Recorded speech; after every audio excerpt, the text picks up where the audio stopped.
नमस्कार और स्वागत है आपका आर्ट्स मास्टरी में। क्लास 12 का एग्जाम अब नज़दीक आने वाला है। अब आवश्यकता है हमें कि हम चैप्टर को अगर पढ़ रहे हैं तो चैप्टर के साथ में चैप्टर से जो रिलेटेड PYQ क्वेश्चन पूछे गए हैं उनको भी, चाहे वो सब्जेक्टिव है चाहे वो ऑब्जेक्टिव है, उसको भी साथ ही साथ हम लोग करते चले।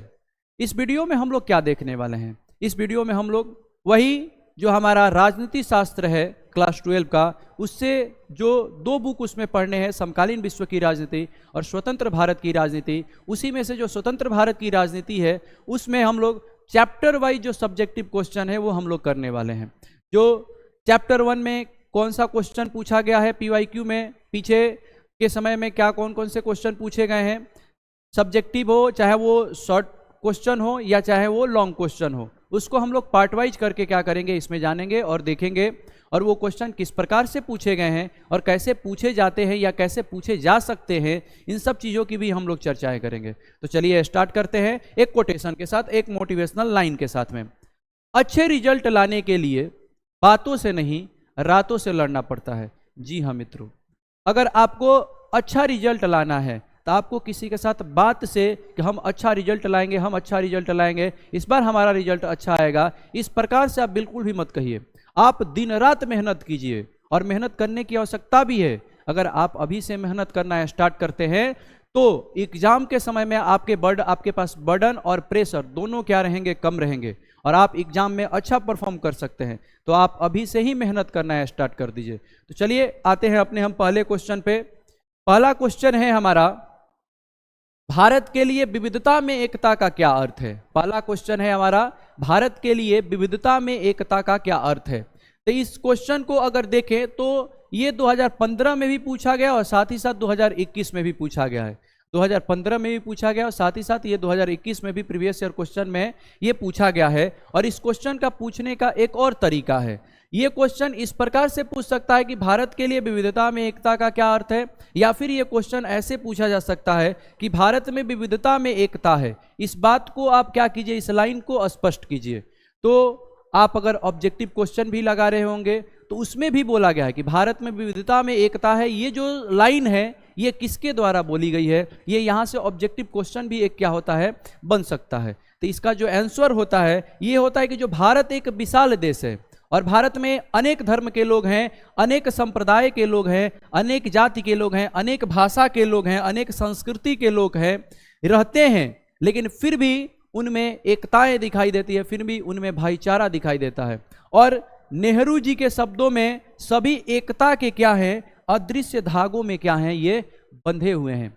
नेहरू जी के अगर शब्दों में बात करें तो सभी एकता के अदृश्य धागों में बंधे हुए हैं। यही इस क्वेश्चन का हम आंसर क्या कर सकते हैं, लिख सकते हैं। ये क्वेश्चन है आपका 2 नंबर का। 2 नंबर के क्वेश्चन में आपको 30 से 40 शब्द, 30 से 40 शब्द ये मैक्सिमम होते हैं। इससे ज़्यादा आपको लिखने की आवश्यकता नहीं है। इससे अगर ज़्यादा भी लिखते हैं तो आपको एग्जामिनर कभी भी इससे ज़्यादा आपको नंबर देने वाला, 2 नंबर से ज़्यादा नंबर देने वाला नहीं है। तो आप हमेशा जब आंसर लिखिए तो उसमें शब्द लिमिट को ध्यान दीजिए। शब्द लिमिट जो 2 नंबर वाले क्वेश्चन होते हैं उसमें 30 से 40 नंबर ही होता है, 30 से 40 शब्द ही होते हैं। इन्हीं वर्ड्स में क्या करने होते हैं, आपको लिखने होते हैं। इससे ज़्यादा आपको लिखने की आवश्यकता नहीं है। चलिए बढ़ते हैं अपने हम दूसरे नंबर क्वेश्चन की तरफ। तो दूसरा नंबर हमारा क्वेश्चन है कि जम्मू कश्मीर भारत का एक अभिन्न अंग है, कारण बताइए। ये कैसे? Give reason. बताइए कि जम्मू कश्मीर भारत का एक अभिन्न अंग है, ये कैसे? ठीक है। और ये जो क्वेश्चन पूछा हुआ है ये 2017 में पूछा हुआ है। ये जो क्वेश्चन पूछा गया है 2017 में पूछा गया है। या इसी क्वेश्चन को किसी और तरीके से भी पूछा जा सकता है। और वो कौन सा तरीका है कि जम्मू कश्मीर की भारत में विलय की परिस्थितियां आप क्या कीजिए, बताइए। या तो इस क्वेश्चन को पूछा जा सकता है कि जम्मू कश्मीर भारत का एक अभिन्न अंग है, कारण बताइए। या फिर इस क्वेश्चन को पूछा जा सकता है कि जम्मू कश्मीर की भारत में विलय की परिस्थितियां बताइए। और इन दोनों क्वेश्चन का जो आंसर होगा वो सेम होगा।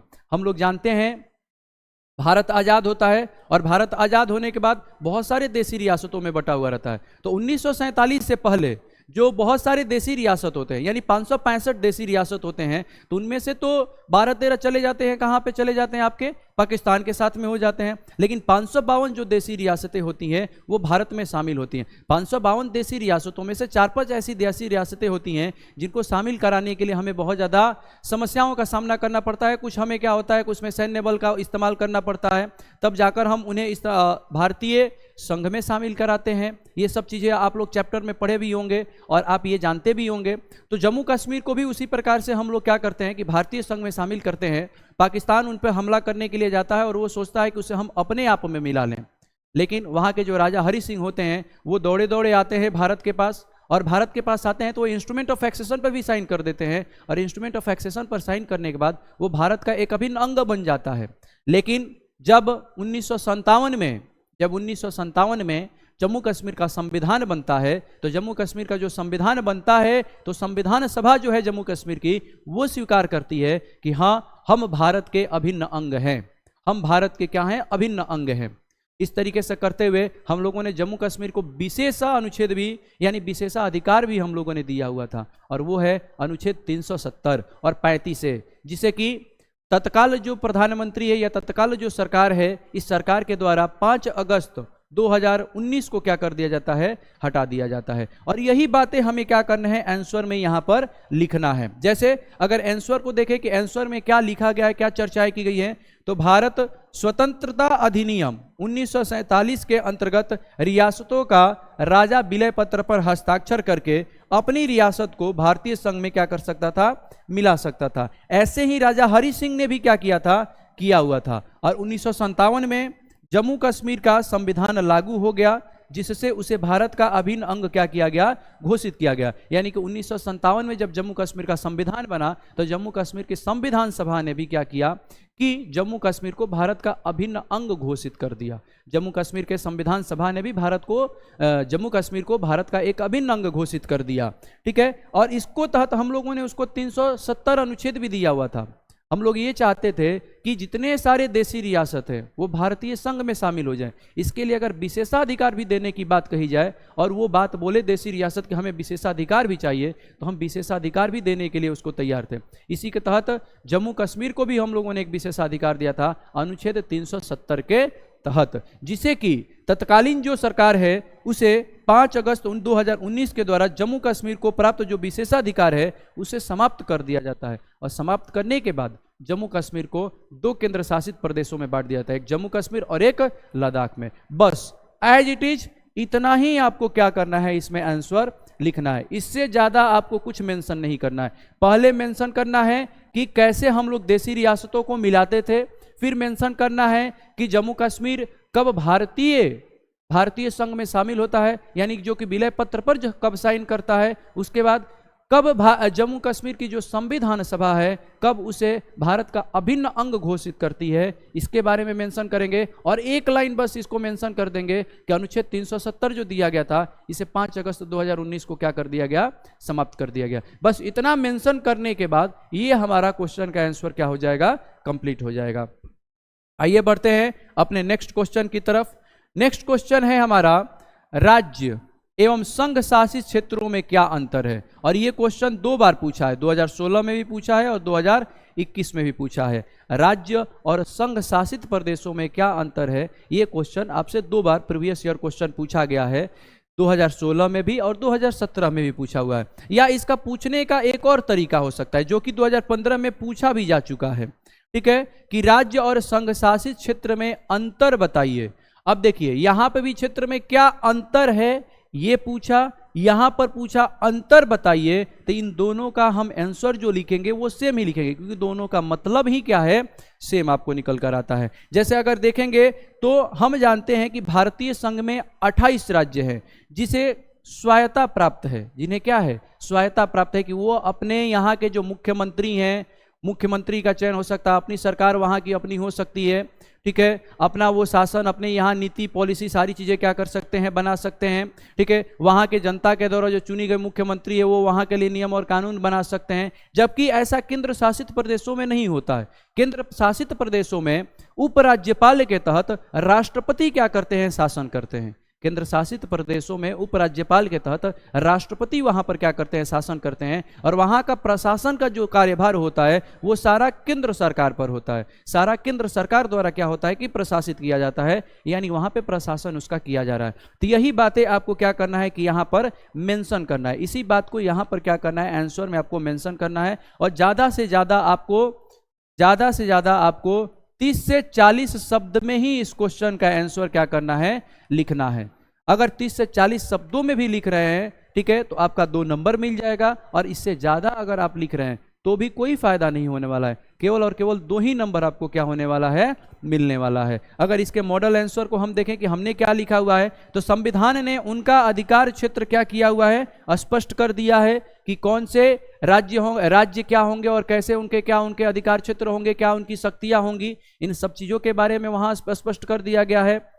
अतः केंद्र उसका अतिक्रमण क्या कर सकता है, नहीं कर सकता है। अगर आप क्लास 11th पढ़े होंगे तो संघ सूची, राज्य सूची और समवर्ती सूची के बारे में पढ़े होंगे, तो उसमें ही ये मेंशन कर दिया गया है कि राज्य की ये शक्तियां हैं। अब उसमें केंद्र कोई क्या कर सकता है, उनकी शक्तियों का अतिक्रमण नहीं कर सकता है।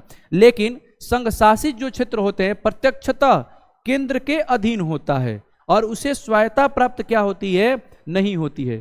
केंद्र ही किसी संघ शासित क्षेत्र को क्या करता है, राज्य का दर्जा दे सकता है, अगर वो चाहे और उसे लगे कि अब हम इसे राज्य बना सकते हैं। जैसे 5 अगस्त 2019 को, उससे पहले अगर देखा जाए तो जम्मू कश्मीर राज्य हुआ करता था, लेकिन 5 अगस्त 2019 को हम लोगों ने जम्मू कश्मीर को क्या बना दिया, केंद्र शासित प्रदेश। अब अगर केंद्र को लगे तो हम उसको क्या कर सकते हैं, फिर से पुनः राज्य का दर्जा दे सकते हैं। ये सब शक्तियां किसको प्राप्त है, केंद्र को प्राप्त है। और केंद्र शासित प्रदेश पे जो शासन होता है वो किसका शासन होता है, केंद्र का शासन आपको देखने को क्या होता है, मिलता है। आइए बढ़ते हैं अपने नेक्स्ट क्वेश्चन की तरफ। जो नेक्स्ट क्वेश्चन है हमारा, नेक्स्ट क्वेश्चन जो है हमारा, ये बहुत बार क्वेश्चन पूछा जा चुका है और इसके कई तरीके हैं इस क्वेश्चन के पूछने के। जैसे देखिए, आइए पहले क्वेश्चन को पढ़ते हैं।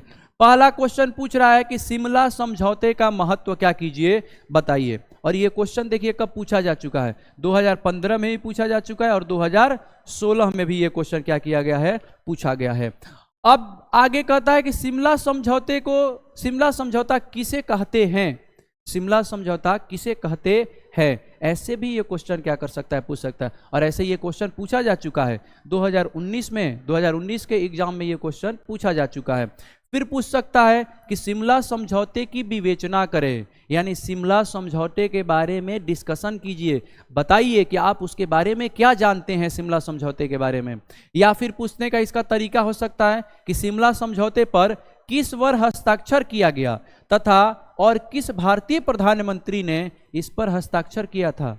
यहाँ पे भी आपको वही बातें बतानी है कि शिमला समझौता क्या है और किनके बीच में हुआ है और कब हुआ है। सेम वही बातें बतानी है जो ऊपर के 3 क्वेश्चन में आपको क्या करने हैं, बताने हैं।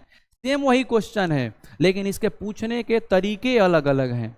हो सकता है कि कोई भी तरीका ये क्या कर सकता है, पूछ सकता है। तो आप अगर तैयारी कर रहे हैं तो कोई भी एग्जाम का 360 डिग्री तैयारी कीजिए। आपको आंसर लिखने की जो प्रैक्टिस करनी है 360 डिग्री अपने आप से सोचना है कि ये क्वेश्चन ऐसे भी पूछ सकता है, ये क्वेश्चन ऐसे भी पूछ सकता है। जिस समय आप ऐसा अगर बनाना स्टार्ट कर देते हैं और ऐसे आपका दिमाग इस प्रकार से काम करना स्टार्ट कर देता है कि हाँ ये क्वेश्चन ऐसे भी पूछ सकता है, ये क्वेश्चन ऐसे भी पूछ सकता है, तो समझिए कि आपकी तैयारी बहुत ज़्यादा क्या हो रही है, बेटर हो रही है। और आपको टॉपर बनने से कोई क्या कर सकता है, नहीं रोक सकता है।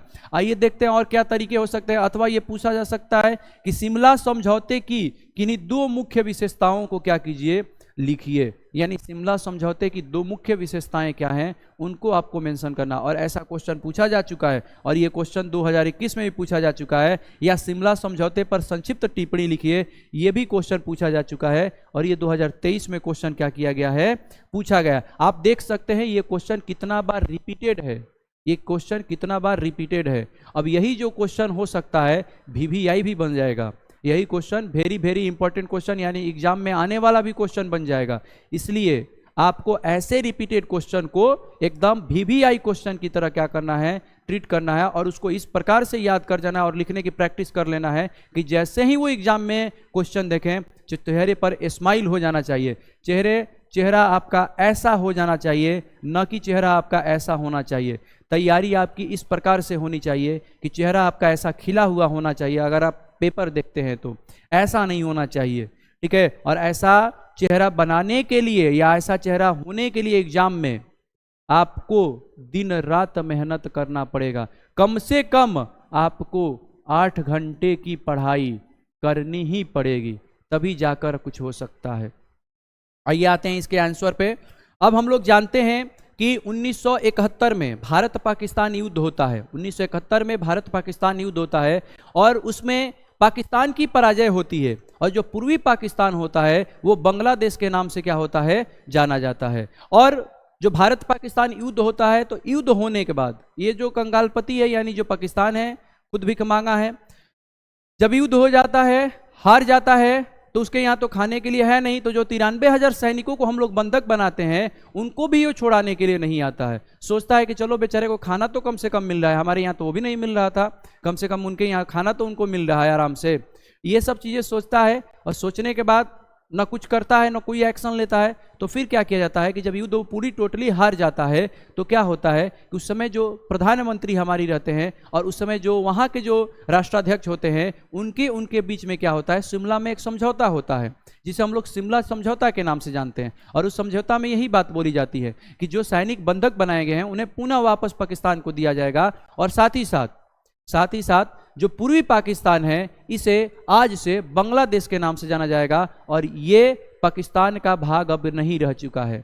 ऐसी बातें शिमला समझौते में क्या कही जाती है, कही जाती है। और इसी को आपको मेंशन करना, और इसको कैसे मेंशन करना है, हमने एक यहाँ पे मॉडल आंसर आपको दिया हुआ है। जैसे देखिए, दिसंबर 1971 में पाकिस्तान ने भारत पर क्या किया, आक्रमण किया। भारत पाकिस्तान जो युद्ध हुआ, भारत पर आक्रमण किया, उसे करारी पराजय का मुंह देखना पड़ा और बांग्लादेश में हमारी सेना ने पाकिस्तान की सेनाओं को हराकर उसे शेख मुजिबुर रहमान को क्या कर दिया था, सौंप दिया था। यानी कि शेख मुजिबुर रहमान के ही नेतृत्व में बांग्लादेश को एक अलग देश बनाने की क्या हो रहा था कि आंदोलन चलाए जा रहे थे वहां पे। तो फिर से जब हम लोग उसको युद्ध होता है और पाकिस्तान को हराते हैं और वहां की सेना को जो बंदी बनाते हैं, तो बांग्लादेश को हम शेख मुजिबुर रहमान को वहां का प्रधान मंत्री बनाकर वहां पर क्या कर देते हैं, उनको उनके हाथों में वहां की सत्ता को सौंप देते हैं। तथा पाकिस्तानी जो सैनिक को बंदी बना लिया गया, तो जुलाई 1972 में पाकिस्तान के राष्ट्रपति भुट्टो और भारत के प्रधानमंत्री इंदिरा गांधी के बीच में क्या होता है, एक समझौता होता है जिसके अंतर्गत जो युद्ध बंदी होते हैं उनको रिहा किया गया, उनकी वापसी की गई तथा यह तय किया गया कि दोनों देश परस्पर वार्ता से अपनी समस्याओं का क्या करेंगे, समाधान करेंगे।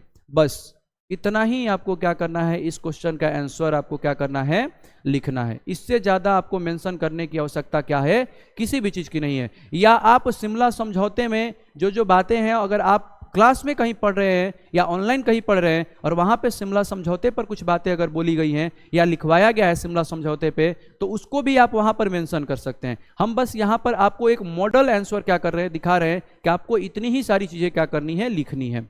अब यहाँ पर आप देख रहे होंगे कि यहाँ पर जो क्वेश्चन पूछने के तरीके हैं, सब क्वेश्चन का आंसर आपको एक ही दिखाई देगा, लेकिन जो तरीके हैं वो बहुत ज़्यादा क्या है, अलग अलग हैं। आइए बढ़ते हैं अपने नेक्स्ट क्वेश्चन की तरफ। नेक्स्ट क्वेश्चन है हमारा कि आज़ादी के समय भारत को किन दो चुनौतियों का सामना करना पड़ा, या स्वतंत्रता के पूर्व भारत के पास कौन कौन सी चुनौती थी। ये क्वेश्चन पूछा जा चुका है 2017 में। स्वतंत्रता के ठीक बाद भारत द्वारा सामना की गई किन्हीं दो चुनौतियों के बारे में आप क्या कीजिए, लिखिए। ऐसा भी क्वेश्चन पूछ सकता है, या फिर ये क्वेश्चन पूछ नहीं सकता है, पूछा गया है 2022 में ये क्वेश्चन पूछा गया है। उसके बाद भारत में राष्ट्र निर्माण की चुनौतियां का विवरण दीजिए, यानी भारत जब आजाद होता है तो भारत को अपने राष्ट्र का निर्माण करने के लिए कौन कौन सी चुनौतियों का सामना करना होता है, इसके बारे में आपको बताना है। साथ ही साथ राष्ट्र निर्माण की कौन सी 3 चुनौतियां हैं। अगर आप चैप्टर 1 को बहुत अच्छे से पढ़े होंगे तो चैप्टर 1 शुरुआत होगा और शुरुआत होने के बाद धीरे धीरे आपको 3 चुनौतियां दिखाई देती हैं कि हम जब आज़ाद होते हैं तो हमारे समक्ष कितनी चुनौतियां होती हैं, उन्हीं को यहाँ पर क्या करना है, मेंशन करना है। या फिर स्वतंत्रता के बाद भारत के समक्ष कौन सी चुनौतियां थी।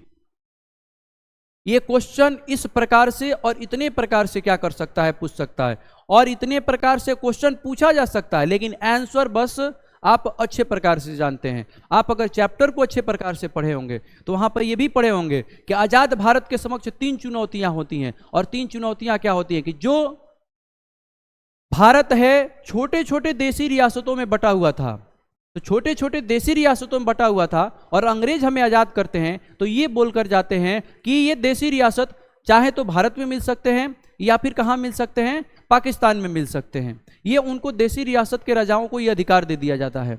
अब अगर मानिए कि उन देशी रियासत को, छोटी छोटी जो देशी रियासत है पाकिस्तान में मिल जाते, ये एक अलग देश ही बन जाते, तो भारत के कितने सारे टुकड़े हो जाते। तो हमारे समक्ष ये चुनौती थी पहली कि हम तो आज़ाद हो गए हैं, अब इन देशी रियासतों को एक माले में कैसे पिरोएं, कैसे हम अपनी एकता और अखंडता को बनाएं। तो हमारे समक्ष पहली चुनौती स्वतंत्रता प्राप्ति के पश्चात या उससे पहले यही थी कि हम राष्ट्रीय एकता और अखंडता को कैसे बनाए रखें। ये आप चैप्टर में बहुत अच्छे प्रकार से पढ़े होंगे।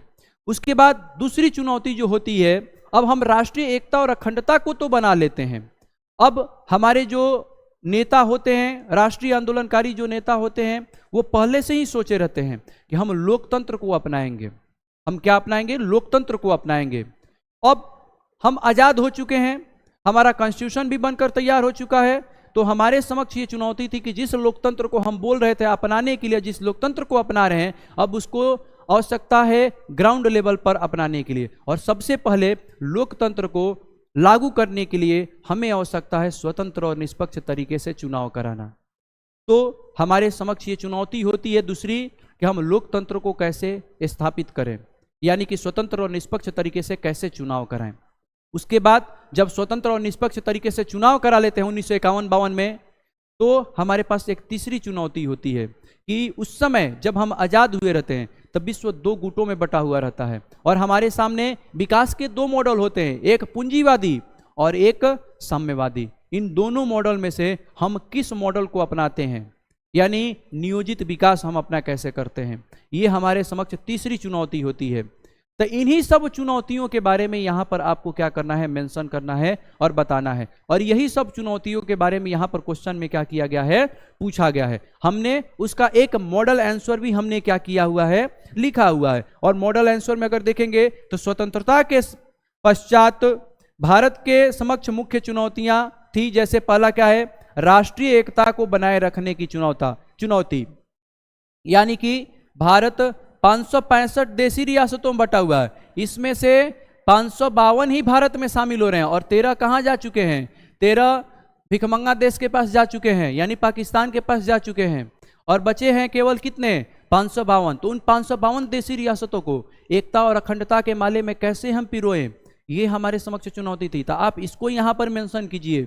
साथ ही साथ सभी वर्गों का विकास करने की चुनौती, यानी कि हम एक नियोजित विकास कैसे करें, यह हमारे समक्ष चुनौती थी। विकास का कौन सा मॉडल अपनाएं, पूंजीवादी मॉडल अपनाएं या साम्यवादी मॉडल अपनाएं, कौन सा मॉडल अपनाएं, हमारे समक्ष ये चुनौती हुआ करती थी। तीसरी अगर चुनौती की बात करें तो हम लोग लोकतंत्र को अपनाए हैं, तो लोकतंत्र को कैसे कायम रखें, और लोकतंत्र में मोस्ट इंपॉर्टेंट है स्वतंत्र और निष्पक्ष तरीके से चुनाव कराना। तो वो कैसे कराए जा सकते हैं, ये हमारे समक्ष चुनौती थी, क्योंकि हमारी तो जनता बहुत ज़्यादा क्या थी, अशिक्षित थी। मात्र 15-16% ही शिक्षित थी और 85% हमारी क्या थी, अशिक्षित थी। और कभी भी इससे पहले इस प्रकार से चुनाव नहीं कराया गया है। तो अगर आप चैप्टर को पढ़े होंगे तो इस समस्या को भी पढ़े होंगे। चैप्टर नंबर 2 में इस समस्या का समाधान आपको बताया जाएगा। उसके बाद अगर हम चौथी चुनौती की बात करें तो देशी रियासत है उनको भारतीय संघ में हम मिलाएं कैसे, ये हमारे समक्ष चुनौती थी। साथ ही साथ अगर पांचवा हम बात करें तो उसी समय हमारा विभाजन हुआ था, भारत और पाकिस्तान। मोहम्मद अली जिन्ना की ये सनक थी और अंग्रेजों की ये चाल, और उस समय भारत का विभाजन भी हुआ था। तो बहुत सारे लोग पाकिस्तान को छोड़कर हमारे यहाँ आए थे, तो उन शरणार्थियों की भी समस्या हमारे समक्ष थी, जो कि आज भी ये बनी हुई है। और वो शरणार्थी की समस्या आज भी बनी हुई है, आज भी वो हम मेन समस्या के रूप में भारत की मुख्य समस्याओं में उसको हम लोग शामिल करते हैं, शरणार्थी समस्या। वो उस समय से ही लेकर अभी तक ये बनी हुई है, ये समस्या हम टैकल नहीं कर पाए हैं, तो वो भी उस समय समस्या थी। तो ये कुछ समस्याएं हैं इनमें से अगर 2 समस्या पूछ रहा है 2 समस्या लिखिए, 3 समस्या क्वेश्चन में पूछ रहा है 3 समस्या लिखिए। जितना पूछा जा रहा है केवल आपको उतना ही लिखना है, उससे ज़्यादा बिल्कुल भी नहीं लिखना है। उससे ज़्यादा भी आप लिखते हैं तो एक भी नंबर एक्स्ट्रा नहीं मिलने वाला है। जितना नंबर का वो क्वेश्चन है केवल और केवल उतना ही नंबर मिलेगा। आइए बढ़ते हैं अपने नेक्स्ट क्वेश्चन की तरफ। नेक्स्ट क्वेश्चन है हमारा, राजतंत्र और गणतंत्र में क्या अंतर है। राजतंत्र में हम लोग जानते हैं जहां पे राजा का शासन होता है और जहां पे राज्य का जो मेन पद है वहां पे वो पद क्या होता है, वंशानुगत होता है, तो उसको हम राजतंत्र वाली व्यवस्था बोलते हैं। और गणतंत्र क्या बोलते हैं, गणतंत्र वाली व्यवस्था क्या होती है, जहां पे राष्ट्राध्यक्ष होते हैं, प्रत्यक्ष और अप्रत्यक्ष तरीके से वो क्या होते हैं, उनका निर्वाचन किया जाता है, वहां के लोगों के द्वारा उनका क्या होता है, निर्वाचन किया जाता है, तो वो गणतंत्र होता है। और उसी को आपको यहाँ पर क्या करना है, मेंशन करना है। मात्र केवल 30 से 40 शब्दों में इसको लिखना है। तो अपने अगर हम मॉडल आंसर को देखें तो राजतंत्र और गणतंत्र शासन की 2 विभिन्न प्रणालियां हैं। इसके बारे में आपको बताना है कि यह शासन करने की 2 विभिन्न प्रणालियां हैं। राजतंत्र में राष्ट्र का प्रमुख किसी राजवंश का सदस्य होता है, ठीक है, और होने के कारण सत्ता प्राप्त करता है, वो किसी राज्यवंश से संबंधित होगा, तब जाकर उसे सत्ता क्या होगी, मिलेगी, फिर उसके पुत्र को मिलेगी, फिर उसके पुत्र को मिलेगी, और ऐसा राजतंत्र में देखने को मिलता है।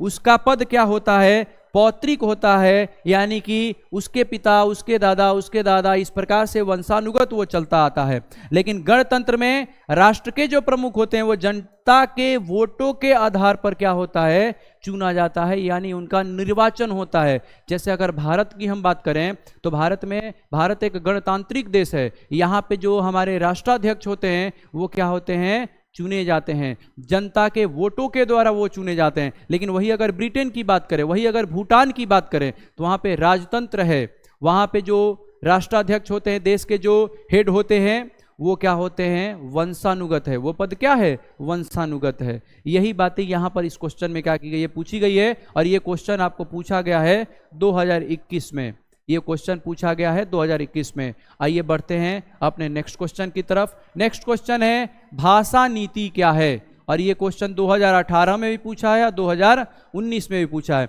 ये कैसे हमारा चैप्टर 1 से रिलेटेड हो जा रहा है, तो चैप्टर 1 में भी हम लोग देखते हैं कि भाषा के आधार पर राज्यों का पुनर्गठन किया जाता है। तो भाषा नीति क्या है कि यह एक सरकारी योजना है कि देश में जो विभिन्न भाषाएं बोली जा रही हैं उनका प्रयोग शिक्षा, प्रशासन और संचार में विनियमित तरीके से और संरक्षित करने के लिए ये योजना बनाई जाती है। ये पॉलिसी, भाषा की नीति क्या की जाती है, बनाई जाती है। और आपको पता होगा कि भारतीय संविधान में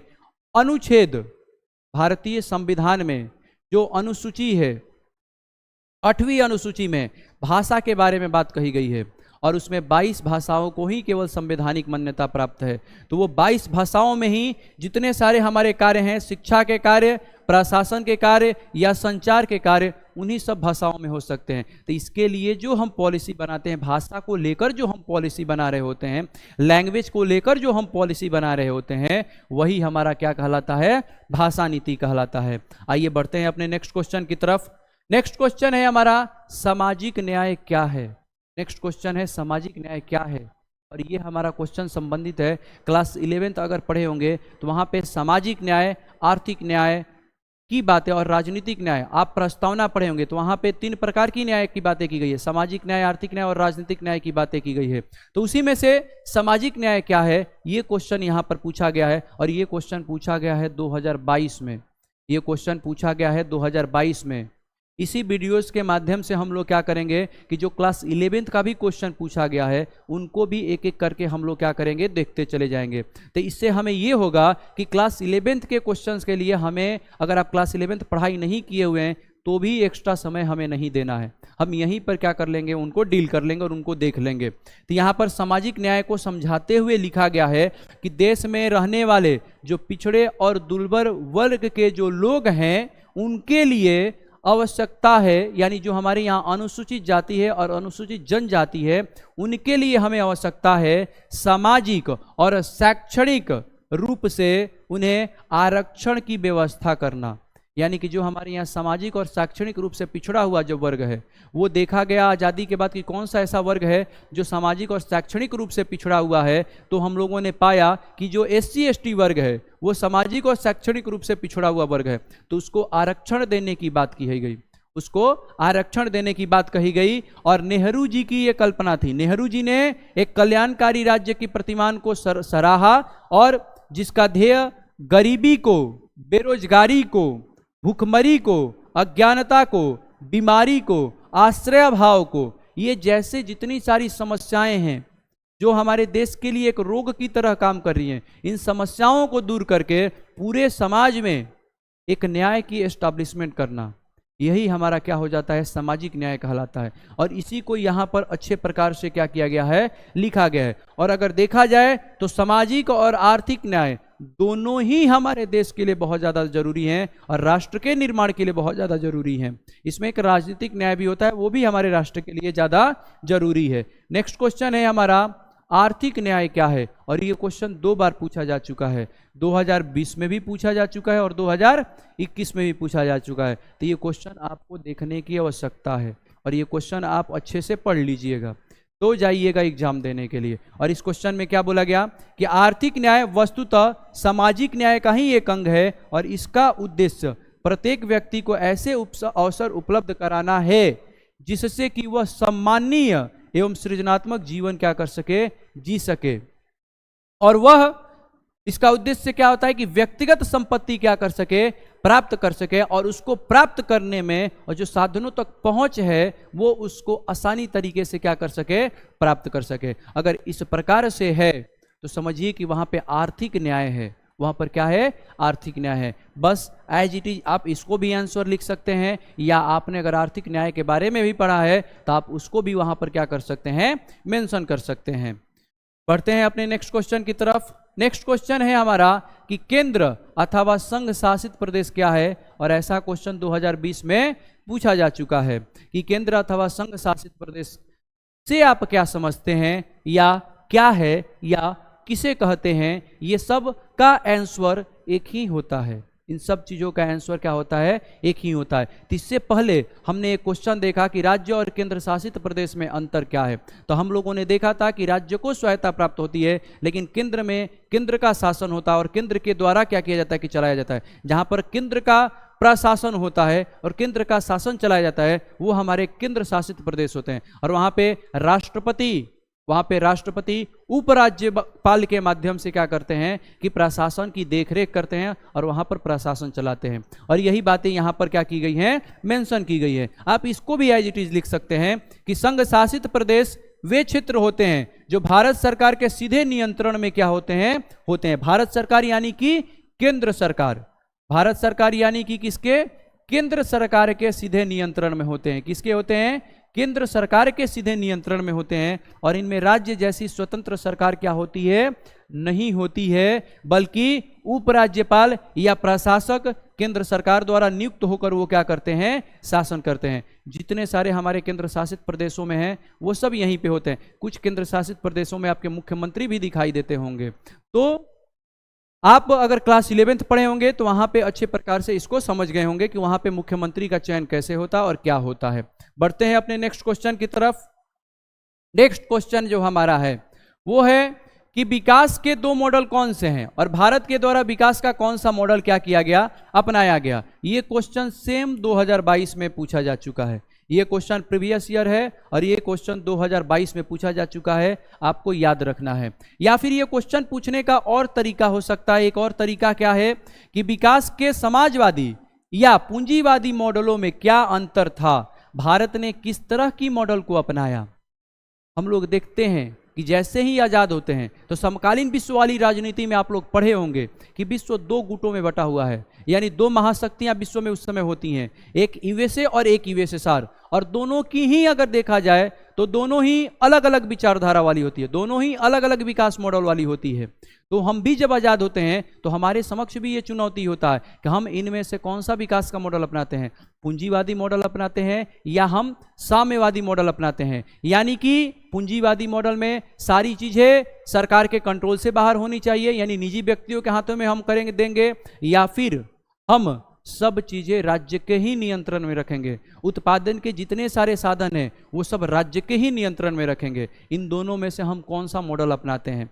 तो हमारे देश के नेता बहुत ही दूरदर्शी हुआ करते थे और इन दोनों की जो भी खूबियां थी, जो भी इन दोनों के प्लस पॉइंट थे, पॉजिटिव पॉइंट से, इन दोनों के ही हम लोगों ने अपना लिया। यानी कि हम लोगों ने निजी क्षेत्र को भी स्वायत्ता दिया, निजी क्षेत्रों को भी हम लोगों ने बहुत सारी कंट्रोल में दे दिए, उनके भी नियंत्रण में दे दिए, और कुछ ऐसी भी चीजें थी जहां पे हम लोगों ने राज्य का नियंत्रण रखा।